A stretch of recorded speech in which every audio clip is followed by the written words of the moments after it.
বন্ধুরা, কেমন আছো? আশা করি সবাই ভালো আছো। তো আজকে শেয়ার করবো আমি তোমার সাথে সাজনা দিয়ে, আলু দিয়ে আর সরিষার বিচি দিয়ে কিভাবে শুটকি দেয়া রান্না করে। এই দেখো, সাজনাটা ঠিক আমি এভাবে রান্না কাটছি, বেশি বাইটটা করছি না, কারণ ধরতে অসুবিধা হয়ে যায়। আর আলু দিছি কেড়ে, আলু দিলে একটু ঘন হয়ে যাবে। আর সরিষার বিচি দিলে কি করে একটা সেন্ট হয় এখান থেকে। তো রসুন বাইতে রাখছি, এই মরিচ বাইতে রাখছি, সিদ্ধ দিয়েছি ঠিক 3টা 5 পাটি সিদ্ধ দয়ে রাখছি আগে থেকে। তো আজকে দেখাইমু কড়াইটাকে আমি আগে বসাই রাখছি আগুন ধরাইয়া। এখন তেল দিয়েছি অল্প কদুর, এই তেলের মধ্যে আমি শীতল তীরে আমি দিয়ে দেব।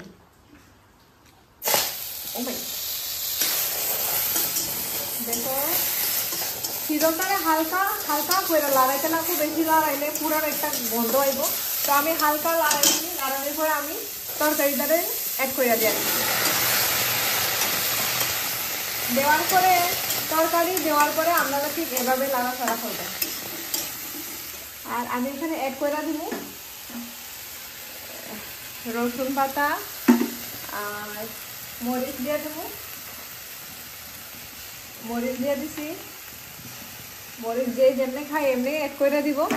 আর এখন দিয়ে দেবো সয়ের বিচি, যেটা আমি আগে বাইটা রেখে দিচ্ছি। এখন আমি হলুদ অ্যাড করে দিব।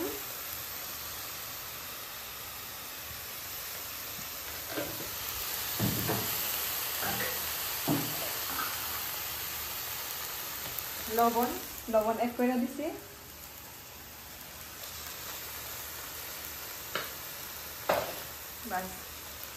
সাথে যদি আমরা তরকারি লাগাই তো একটা কাঁচা মরিচের একটা সেন্ট হয়। তো আমি একটু রেখা দিব, রাখার পরে আমি লাড়াচাড়া করব।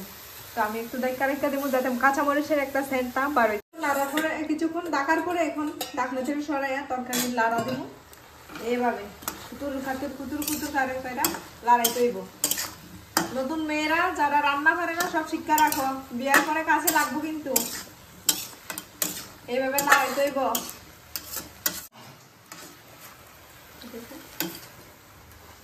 তরকারি হয়ে গেছে, এখন লাস্টে আমি অ্যাড করবো ধনিয়া পাতা, যেটা ধনিয়া পাতা না দিলে শুটকি তরকারি ইনকমপ্লিট। এটা অ্যাড করে দিছি। বাহ, কি স্বাদ হলো হয় না। আমি আজকে সাজনা খাইছি, আমি খুব খুশি। আজকে গরম গরম সাজনা তরকারি দিয়ে শীতল দিয়ে খাইলাম।